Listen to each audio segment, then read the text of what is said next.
بسم الله الرحمن الرحيم. الحمد لله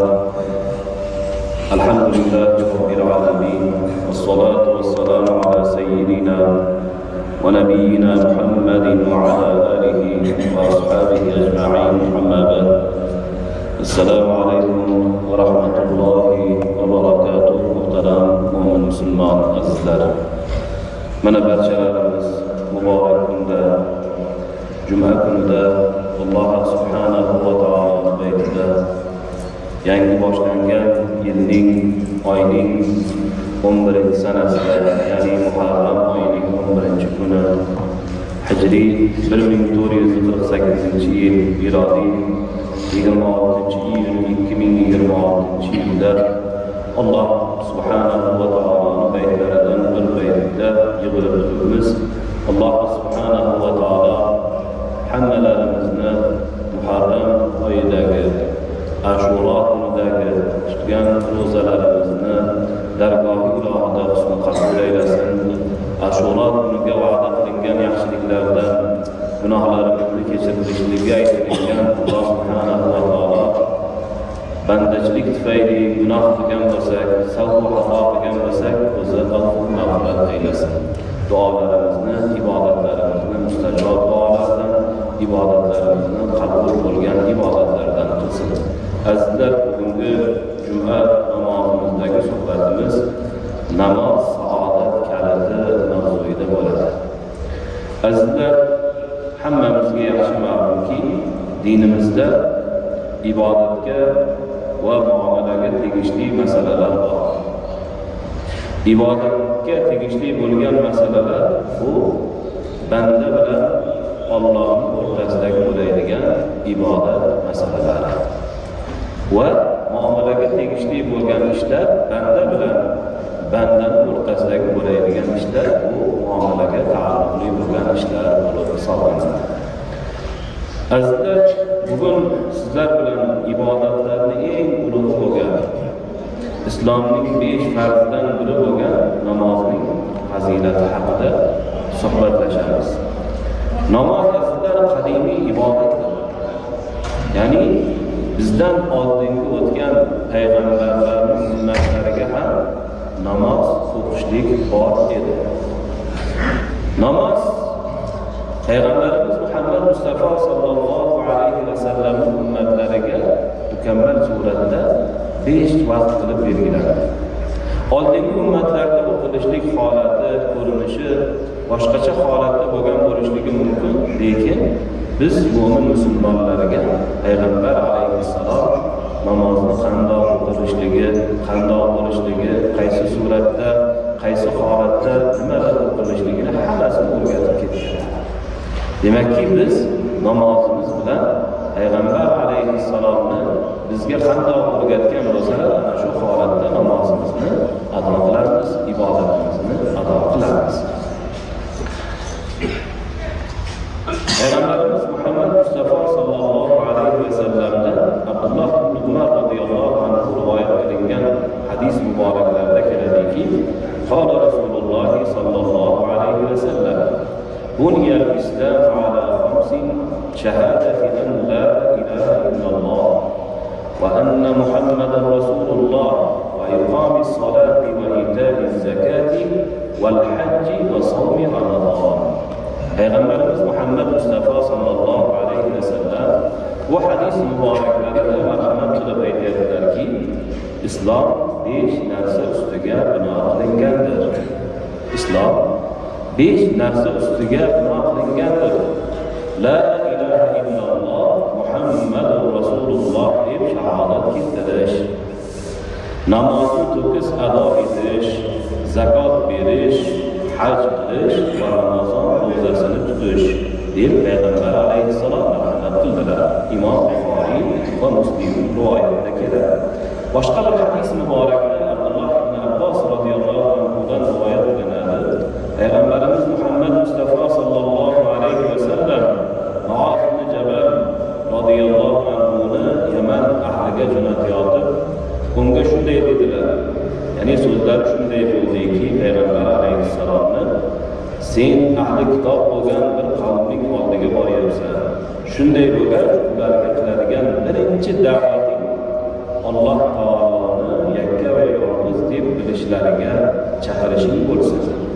Qachonki buni bilib olsalar, Alloh kecha va kunduzlarida 5 vaqt namozni ularga farz qilganini xabarini bergan dedilar. Imom Buxoriy, Imom Muslimdan rivoyat qilingan. Demak, azizlar, mana bu hadislardan ko'rinib turibdiki, dinimiz islom 5 narsa ustiga qurilgan ekan.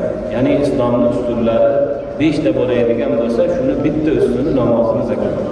Payg'ambar alayhissalom mana Muoz ibn Jabal radhiyallohu anhuni yuborayotgan vaqtlarida birinchi Alloh taoloni tanitib, ana undan keyin namoz haqida aytishliklarini buyuryapti. Ya'ni Allohni tanigan banda, Allohni bilgan banda, Allohga bandaligini his qilganligini va dini islomni bilgan banda uchun birinchi qilinadigan ishi azizlar bu namoz ekan. Namoz bandani Alloh taologa yaqinlashtiruvchi, qalbiga sokinlik va nur baxsh etuvchi ulug' ibodatdir. Bu mo'minlarning merojidir. Yaratgan Robbisi bilan to'g'ridan-to'g'ri bog'lanish va munojat qilish vositasidir. Namoz o'qib turgan vaqtingizda azizlar o'rtada hech kim bo'lmaydi. Qanaqangi qalbingizdagi, tilingizdagi xohlab turgan niyatingiz, xohishingiz, istagingiz tavba tazarru bo'ladigan bo'lsa, o'rtada hech qanaqangi vositasiz ulug' Robbimizga hamma munojotimizni, hamma duoyimizni, istagimizni qilamiz. Ana bu namozda bo'ladi aslida. Alloh subhanahu va taolo islom ummatiga 5 vaqt namozni Meroj kechasida farz qilgan. Bu to'g'risida Anas radhiyallohu anhudan rivoyat qilingan hadis muborakda keladiki, Nabiy sallallohu alayhi va sallam Isro kechasida 50 vaqt namoz farz qilindi. So'ngra qisqartirilib 5 vaqtga keltirildi. Keyin esa Payg'ambarimiz Muhammad Mustafa sallallohu alayhi va sallamga: "Ey Muhammad, albatta mening gapim o'zgarmaydi. Sizga ushbu 5 ta 50 taning ajri bor, 5 tada 50 taning ajri bor" deb Payg'ambarimiz Muhammad Mustafa sallallohu alayhi va sallamga nido qildi. Hammamizda xabarimiz borki, Payg'ambar alayhisalomga Meroj kechasida namoz farz bo'lganda birinchi 50 vaqt namoz farz bo'ldi. Payg'ambar alayhisalom qayta kirib turib, har kirganlarida 50 vaqt, 45 vaqt, 40 vaqt, 35 bo'lib 5 vaqtga tushdi.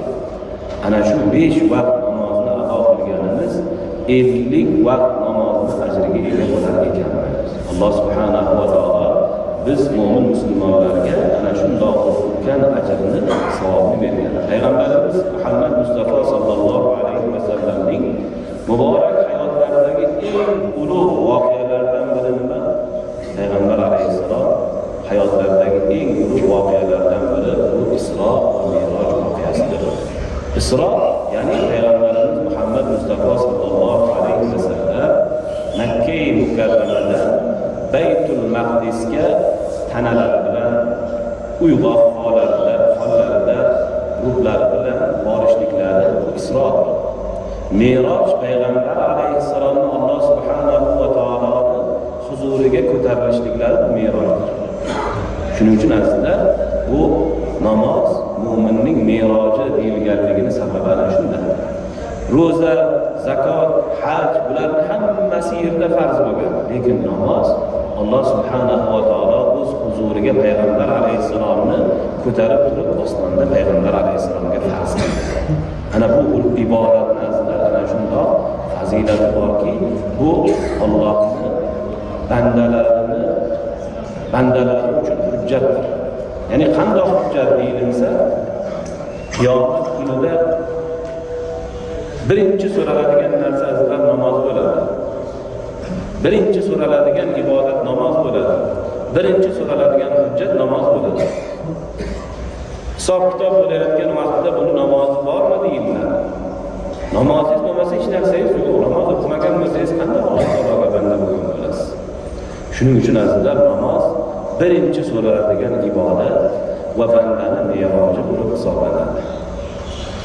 Alloh subhanahu va taolo Qur'oni Karimda juda ko'p o'rinlarda namozni to'kis ado qilishlikka buyurgan. va Qur'oni Karimda Alloh subhanahu va taolo marhamat qilib aytadiki: "A'udhu billahi minash shaytonir rojim va aqimus solata va atuz zakata varka'u ma'ar roki'in." Sadaqallohu azim. Namozni barkamol o'qingiz, zakotni beringiz, ruku qiluvchilar, ya'ni namozxonlar bilan ruku qilingiz deb Baqara surasining 43-oyatda marhamat qilgan. Boshqa bir oyat karimasida Alloh subhanahu va taolo marhamat qilib aytadiki: "Va aqimus solata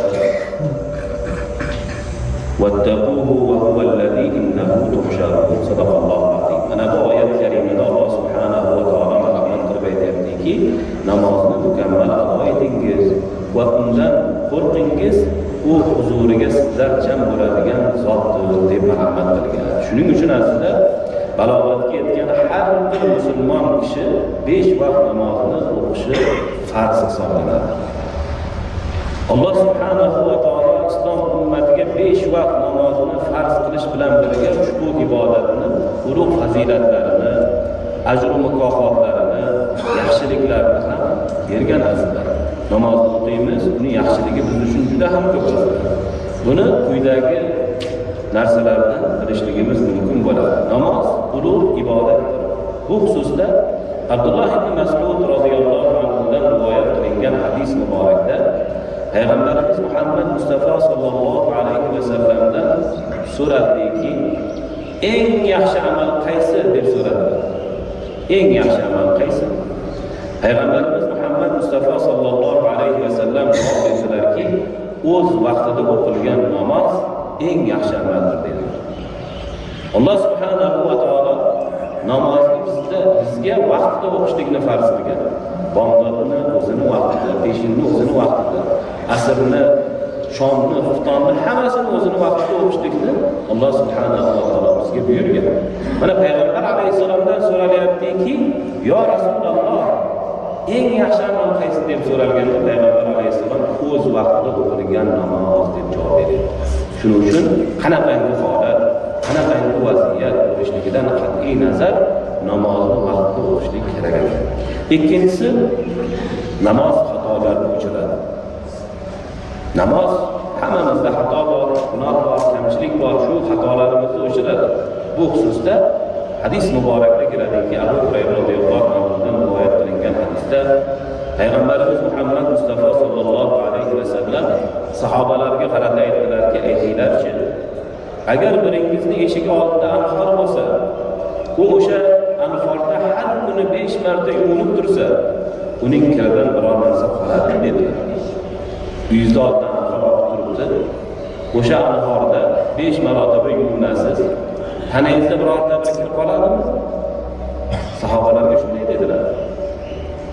Uning kiridan hech narsa qolmaydi deydi sahobalar. U zot sallallohu alayhi va sallam ana shunga o'xshab Alloh 5 vaqt namoz ila xatolarni yuvadi dedilar.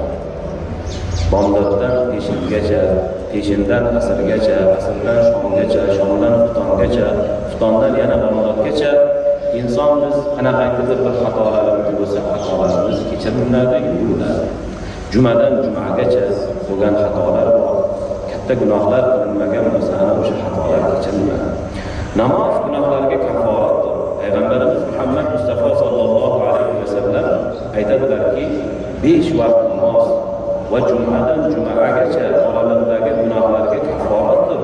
Madomiki katta gunohlar qilinmagan bo'lsa deb marhamat qildilar. Namoz insonning Alloh huzuridagi martabasini oshiradi. Banda Robbisi huzuridagi maqomoti, martabasi oshirishligini xohlasa ibodat qilsin, namoz o'qisin. Bu xususda keladiki, Payg'ambarimiz Muhammad Mustafa sallallohu alayhi va sallam aytadilarki, sen Allohga ko'p sajda qilishni o'zingga lozimdir.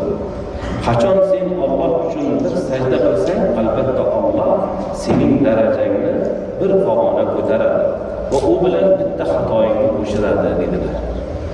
Daraja ko'tarilar ekan, sajda qilganimizda xatoyimiz o'chirar ekan. Mana shu aziz boshimiz yerga tekkanda aslida buni ajri Robbimiz huzurida darajamizni ko'tarilishligiga, gunohimizni kechirilishligiga sabab bo'ladigan ish bo'ladi. 5-inchisi, namoz jannatda Nabiy sallallohu alayhi va sallam bilan birga bo'lishga sabab bo'ladi. Robiya ibn Ka'b Aslamiy radhiyallohu anhu Nabiy sallallohu alayhi va sallamga ixlos bilan xizmat qilganlarida u zot payg'ambar alayhissalom o'sha sahobalar so'radilarki, mendan istagan narsangni so'ra dedilar. Nima istaging bor? Nima xohlaysan? Nima xohishing bor? Mendan so'ra deganlarida Robiya dedilarki, jannatda siz bilan birga bo'lishni so'rayman dedilar. Shunda payg'ambarimiz sallallohu alayhi va sallam undoq bo'lsa menga ko'p sajda qilish bilan yordam bergin dedilar. Ya'ni bu deganlari qaysi birimiz payg'ambar alayhissalom bilan jannatga bo'lishlikni, birga bo'lishlikni xohlasak, payg'ambar alayhissalomga ko'p sajda qilishlik bilan u kishining yonlariga bo'lishlikka harakat qilaylik. Ya'ni Alloh subhanahu va taoloning ibodatini vaqtida qilaylik, ibodatlarni vaqtida bajaraylik, namozimizni vaqtida ado qilaylik. Mana Alloh taolo bizga payg'ambardek zot bilan jannatda birga bo'lishlik baxtini nasib etsin. 6-si namoz dinning ustunidir. Payg'ambarimiz Muhammad Mustafa sallallohu alayhi va sallam aytadilarki, ishning boshi islomdir, ustuni esa namozdir deganlar. Ishning boshi islomdir, ustuni esa namozdir deganlar. 7-si banda qiyomatda eng birinchi so'raladigan amali namozdir. Qiyomat kunida bu odam qancha pul topgan deyilmaydi, qancha yoshga kirgan deyilmaydi, tanish bilishlar ko'pmi deyilmaydi. Bu odam namozi bormi deyiladi. Namoz o'qiganmi, ibodat qilganmi deb birinchi so'raladigan narsa azizlar bu namoz. Ana undan keyin qolgan savollarga o'tiladi.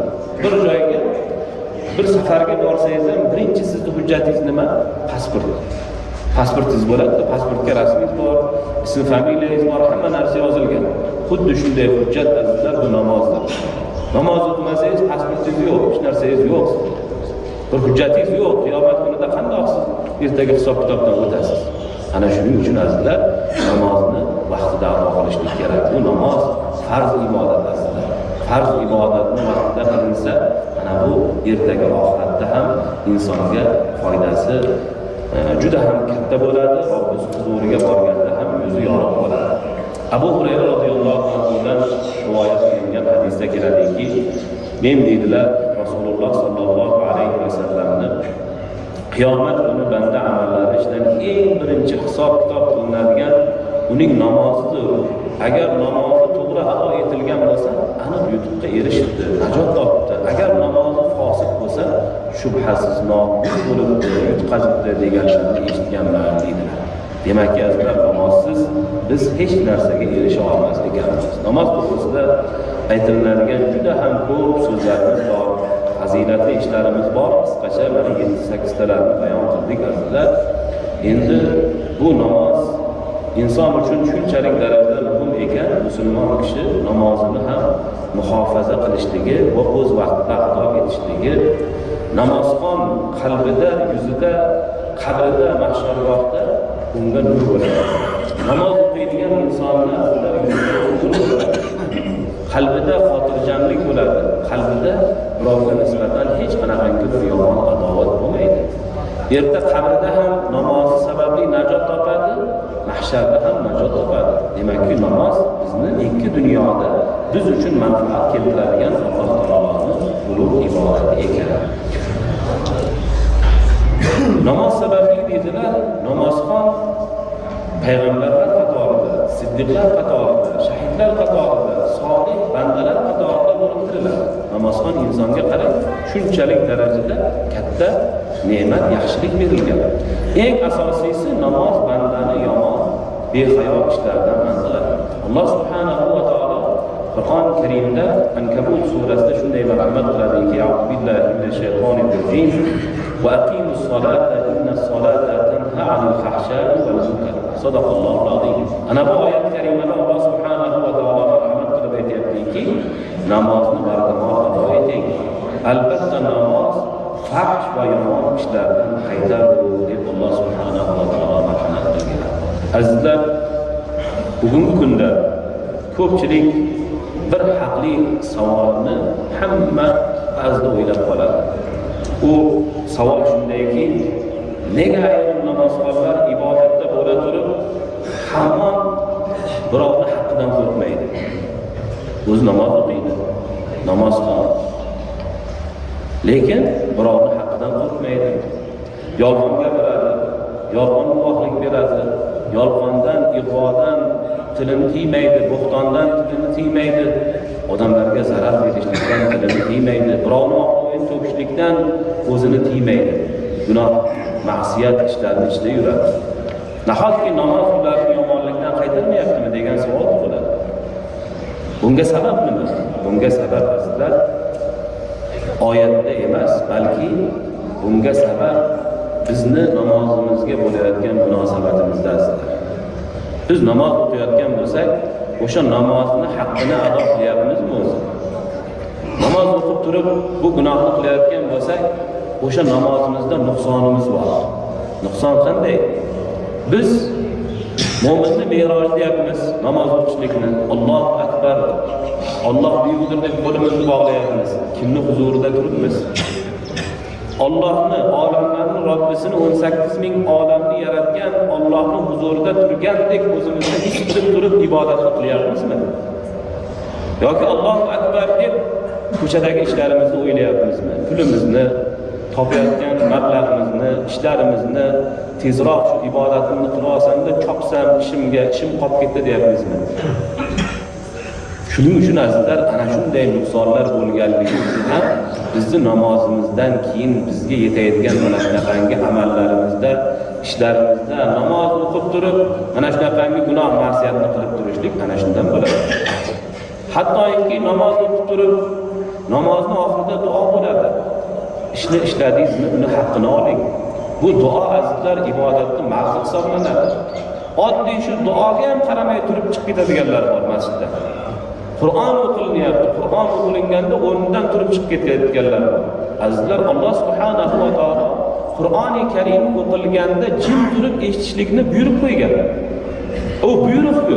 Buyruq bo'layotgan vaqtida jannatga hamma ishni hal qilib qo'ygandek, ibodatini hal qilib qo'ygan odamdek indamasdan turib jamoat ichidan hammaning o'rtasidan odamlar masjiddan chiqib ketadi. Bu nima degan gap azizlar? Qaysi birimiz bilamiz ibodatimizni qabul qilgan bo'lmaganligini? Hech qaysimiz bilmaymiz. Alloh taologa ibodat qilamiz. Ibodatni qabul bo'lganlik belgisini azizlar ulamolarimiz aytadilarki, siz namoz o'qidingiz. Namozingiz qabul bo'lganligini belgisi sizning xulqingizda, sizning atvoringizda, qalbingizda, o'zingizni tutishligingizda yaxshilik tarafga o'zgarsa o'sha ibodatingiz qabul bo'lgan. Bu qanday bo'ladi? Ko'chaga chiqdingiz. Kimdir g'iybat qilib turgan bo'lsa, uni g'iybatga aralashmaysiz. Kimdir birovga nohaq gapirib turgan bo'lsa, o'sha nohaq gapiga aralashmaysiz, balki qo'lingizdan kelsa qaytarib qo'yasiz. Kimnidir nohaqdan obro'sini to'kmaysiz, kimgadir zulm qilmaysiz, yoki kimnidir haqqini yemaysiz, kimdir bir joyda ishlab turgan bo'lsa, qora masalasiga aralashmaysiz. Mana namozni qabul bo'lganlik belgisi. Qora olayotgan bo'lsa, birovga tuhmat qilayotgan bo'lsa, birovni ko'rolmayotgan bo'lsa, birovni g'iybat qilayotgan bo'lsa, birovni haqqini yeyotgan bo'lsa, u namoz qilmaydi. Namoz qilmaydi. Shuning uchun o'zimizni o'zimiz bilamiz. O'zimizni o'zimiz har birimiz taroziga solib, o'zimizni o'zimiz har birimiz tekshirib ko'radigan bo'lsak, holimiz qanday ekanligini, ibodatimiz qay darajada ekanligini hammamiz bilamiz. Shuning uchun azizlar, mana shu namozimizni o'qiyotgan bo'lsak, namozimizni qanday buyurilgan bo'lsa o'qiylik. Ertaga Allohning huzuriga, Robbimiz huzuriga borganda so'zimiz o'tkir bo'lishligi, so'zimizni go'zal bo'lishligi, nomay a'molimizni o'ngdan berilishligi va tilimizni birroq bo'lishligi dunyodagi amalimizga bog'liq. Dunyoda odamlar uchun amal qilgan bo'lsak, ertaga uni ajri bo'lmaydi. Alloh uchun ibodat qilgan bo'lsak, har birimiz Alloh uchun har bir ishimizni qilgan bo'lsak, ana uni ertaga ajrini olamiz. Shuning uchun azizlar, mana shu ibodatlarimizga ehtiyot bo'laylikki, o'sha ibodatlarimiz riyo bo'lib qolmasin, sum'a bo'lib qolmasin, kim uchundir, banda uchundir bo'lib qolmasin, Robbimiz uchun bo'lsinki, ajri shunga muvofiq bo'lsin. Namoz musulmon kishining hayotining eng ajralmas qismidir azizlar. Insonni har qanday sharoitda va har qanday holatda tark etmaydigan bandaning ibodatidir. Inson salomat bo'lganida ham, bemorlik bo'lganda ham, to'shakda yotganida ham, o'z uyida muqim bo'lganda ham, olis safarlarga chiqqanda ham namoz orqali Robbisiga yuzlanadi. Azizlar, ro'zada, zakotda, boshqa ibodatlarda yengillik bor. Lekin namozda azizlar, safarga chiqqaningizda qasr qilib o'qiysiz, lekin namozni o'qiysiz. Betob bo'lib qolsangiz, tayammum qilib o'qiysiz, lekin o'qiysiz. Agar turishlikka qodir bo'lmasangiz, o'tirib turib o'qiysiz. Buni mohiyatini qarangki, bu ibodat banda uchun eng muhim ibodat ekan. Eng muhim ibodat ekan. Uni kechiktirib bo'lmas ekan. Ko'chada soatlab betonning ustida o'tirib suhbat, g'iybat bo'ladi, unga hech narsa qilmaydi. Bir kun tahorat qilsa, tahorat turmay, voyday bizga tahorat qilsa bo'lmaydi deb bahona qilishadi. Shuning uchun azizlar, bu namozda hech qachon tahorat qilsa insonga zarar yo'q. Agar shu tahoratdan insonga kasallik yetayotgan bo'lsa, bu bandani o'zini ilmsizligidan. Tahoratning ham o'ziga yarasha qonun qoidalari bor-da, o'sha qonun qoidalarini bilmaganligi sababdan o'ziga o'zi kasallikni orttira oladi. Lekin unga ibodatda hech qanaqangi aloqasi yo'q uni kasal bo'lishligiga. Chunki Allohning ibodatini qilayotgan odam hech qachon zarar ko'rmaydi. Alloh taolo biz bandalariga bizni zarar ko'radigan ishni hech qachon buyurmagan.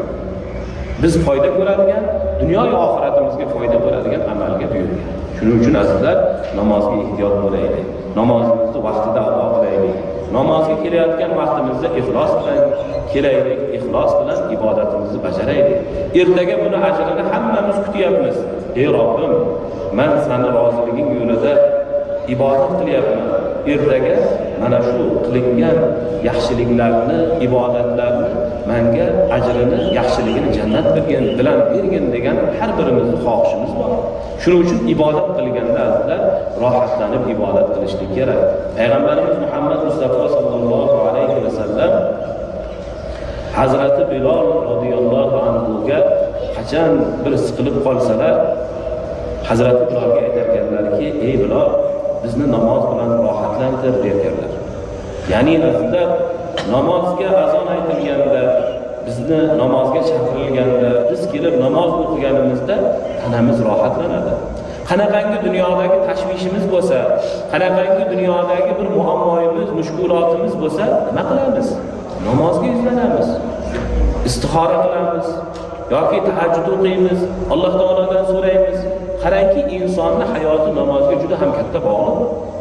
Hattoki katta hayit bayramlari ham namoz bilan boshlanadi. Idul Fitr, Idul Azho yoki bo'lmasam vafot etdik, dunyodan ketishligimiz ham namoz bilan. Janoza namozini o'qib turib bizni shu dunyodan kuzatib qo'yishadi oxiratga. Hammasiga qarang, namoz bor. Demak, namoz bandani ajralmas ibodati ekan. Hammamiz shu baytga, Allohning uyiga namoz o'qishlik uchun kelamiz, ibodat qilamiz. Shu ibodatimizni ixlos bilan qilaylik. Robbimizdan savob umidida qilaylik. Bizni ham bir ko'rib qo'ysin endi, jumaga borganimizda, namozga chiqqanimizda odamlar bilib qo'ysin endi deydigan bo'lsa, bu odamlar bilgani uchun biladi, ajri bo'lmaydi. Siz Allohni banda uchun buyurgan ibodatini Alloh oldidagi vazifangizni bajarish uchun masjidga kelasiz. Boshqa niyat yo'q, boshqa maqsad yo'q. Faqat shu bandalik vazifamiz besh vaqt namozimizni ado qilish.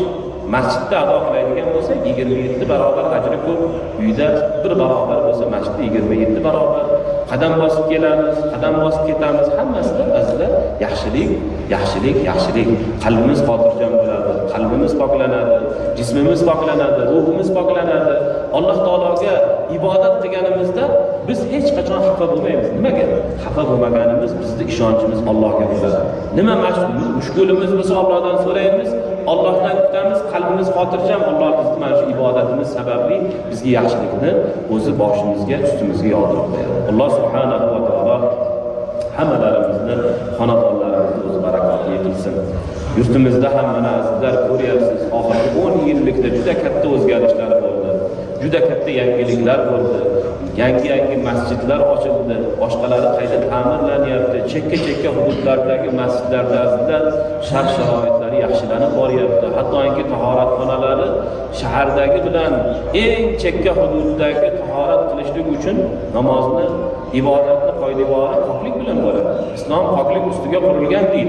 Ana shu poklanadigan tahoratxonalarimiz ham azizlar zamon talabida bo'layotganligi, masjidlarimizni shinam, chiroyli, toza, ozoda, mana shunday bir go'zal suratda bo'layotganligiga berganligiga har birimiz shukrni qilaylik, shukrimizni ziyoda qilaylik. Bir vaqtlarimizda mana yosh ulug'larimiz aytadilarki, hattoki o'zini otasini, onasini janozasini o'qolmagan. Hattoki bir vaqt borib turib masjidga peshonasini qo'yib sajda qila olmagan, masjidning darvozasidan kira olmagan. Mana qarang, hozir hamma shart-sharoit yetarli. Buni agar shukrini qilmasak azizlar, ertaga buni hisob kitobi og'ir bo'ladi qiyomat kunida. Buni shukrini qilishlik faqatgina ixlos bilan ibodat, amal, duo, zikr va yaxshi amallarni qilishlik buni shukri bo'ladi. Alloh tabaraka va taolo hammalarimizni ibodatlarimizni dargohi ilohida qabul aylasin. Hammalarimizni Alloh subhanahu va taolo chin ixlos bilan amal qiluvchi bandalardan qilsin. Bu o'qiyotgan namozlarimiz bizni gunohdan, fahshdan, yomonlikdan qaytarishligini Alloh subhanahu va taolodan duo qilib so'rab qolamiz. Azizlar, jamoatimizdan duo so'ragan birodarlarimiz bor ekanlar, Sarvar Anvar safarda ekanlar ishlariga, musulmon ilmiy ishlariga, Ibrohim ishlariga, Husniddin ishlariga, Sobirjon ishlariga, barcha azizlar Mahfuza oila a'zolari haqlariga, Alisher oila a'zolari haqlariga, Luqmon aka farzandlari haqlariga, Fayzulla aka farzandlari haqlariga, Iskandar oila aka farzandlari haqlariga, Otabek ishlariga, Nodir safarga chiqayotgan ekanlar, Ro'zi bobo farzandlari haqlariga, Asadbek o'qishlariga, imtihonlarda yorug' yuz bilan o'tishliklari uchun duo so'radilar. Norxonot bobo, Fayzulla bobo, Zubaydulla bobo, Fayzulla oila a'zolari haqlariga, Samaroy oila a'zolari haqlariga, Ilhom aka, Mahmud aka, Begzod, Sherzod, Shokir aka, Suhrob, Umidjon, Gulnora ishlariga duo so'radilar. Bismillahirrohmanirrohim. Alhamdulillah, vassalatu vassalamu ala rasulillah. Allohim o'zing mehribon, rahmli, karamli bo'lgan bo'lsan, fazli ilohim bilan yurtimizga tinchlik, osoyishtalik, fayz, barakat qilgin. Allohim butun elimizni, xalqimizni turli balo ofatlardan o'zing o'z panohingda asragin.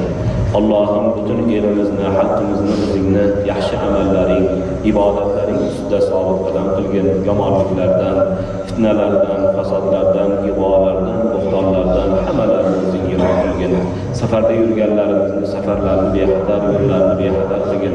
Bemorlari bo'lsa dardlariga davo bergin, farzandlariga farzand bergin, baxti ochilmay turganlarni baxtini bergin. Ilm yo'lida yurganlarni ilmlarini ziyoda aylagin. Jonlari bo'lsa sog' salomat zurriyotlarni qo'llariga olishliklariga o'zing ko'makchi bo'lgin. Allohim bu jamoatimizni turli balo ofat, yomonliklardan o'zing o'z panohingda asragin. Bu jannat makon yurtimizni obodligi, farovonligi yo'lida xizmat qilayotgan muhtaram yurtboshimizni tan jonlarini salomat qilgin. Olib borayotgan ishlarni o'zing barakotli qilgin. Allohim barcha mo'min musulmonlarni, duoda qo'l ko'tarib turganlarni, o'zingni oyat karimangdagi namozxonlarni sifatlari bilan sifatlantirgin. Barchalarni Allohim ibodatlarini go'zal qilgin. Qiyomat kunida bu qilinayotgan ibodatlarni o'zlariga hujjat bo'ladigan, nomai a'mollarni undan berishlikka sababchi bo'ladigan, maqtalingan ummatlardan bo'lishliklarini nasib aylagin. Va sallallohu ta'ala ala xayri xalqihi Muhammadin va ala